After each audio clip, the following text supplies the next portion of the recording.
сәлеметсіз бе құрметті оқырман, біз бүгін 7-ші сыныптың 6-27 есебін шығарамыз. Бұл жерде теңдеуді шешу берілген. Ол үшін біз алдымен ортақ көбейткішті жақша сыртына шығарып алу керекпіз. Бізде біріншісін көрсетемін үлгі ретінде, қалған есепті өзіңіз осыған ұқсатып шығарыңыз. Мұнда бірінші жолында біз x-ті екеуіне ортақ көбейткіш x-ті жақша сыртына шығарып аламыз. Квадрат минус v квадрат көбейтілген x тең. Ал а квадрат плюс 2аб плюс v квадрат дегеніміз қысқаша көбейту формуласы бойынша екі өрнектің қосындысының квадраты еді. Бірінші формула. Енді а квадрат минус б квадрат дегенді біз екі жақша ретінде алуымызға болады.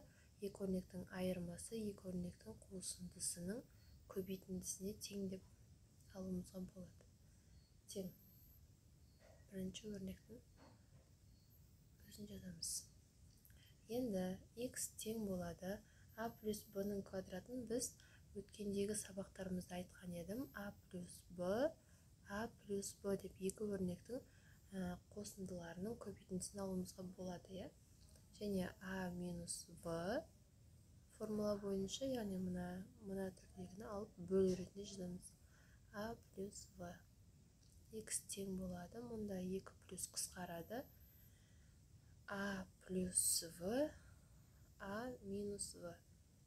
Нәтижесі осыған тең болады. Бұл жерде а мен v бір-біріне тең емес сандар.